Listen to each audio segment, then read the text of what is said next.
Hello. जी, hello. हाँ जी, राम कुमार जी से बात हो रही है मुझे। जी, जी।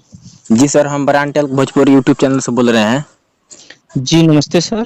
जी नमस्कार सर, बता रहे हैं कि आपसे ये बात पूछना चाहते हैं जी राम कुमार जी, जो आपका एक वीडियो वायरल हो रहा है जो कि सोशल मीडिया पर रातों रात आग की तरफ वायरल हो रहा है, और जी। गाना आप ही का है क्या? जी, जी सर, मैं ही गाया हूँ उसको। अरे सर, वो कौन सा गाना है? थोड़ा इसी अपने दर्शक के लिए थोड़ा गा कर सुनाइए तो जरा वो गाना। जी, जी, बिल्कुल गा देंगे। जी गाइए। हीरा बिन माँ हमारी, स्वर्ग के सितारे।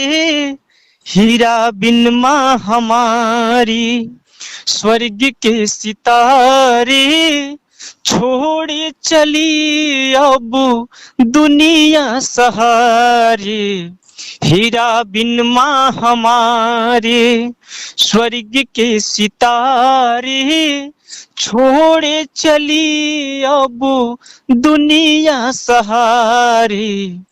जब हीरा बिन माँ की मृत्यु हुई थी, तो हीरा बिन माँ की जब मृत्यु हुई थी, तो सारी दुनिया रोने लगी थी। यही सॉन्ग है सर। बहुत खूब राम कुमार जी।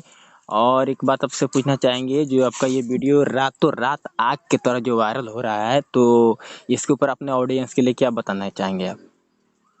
देखिए, हम तो ज़्यादा कुछ नहीं कह पाएँगे, लेकिन जितने भी आपके न्यूज़ के माध्यम से जितने लोग हमारे ब्रांड न्यूज़ के माध्यम से जितने हमारे दर्शक देखेंगे, हमारे देवता स्वरूपी देखेंगे, इन सभी को मेरी तरफ से दिल से प्रणाम और आपको भी प्रणाम। चलिए, बहुत बहुत धन्यवाद आपको मेरे यूट्यूब चैनल पर आने के लिए। चलिए, मिल आपसे फिर आपसे कभी मिलेंगे, तब तक के लिए धन्यवाद। धन्यवाद।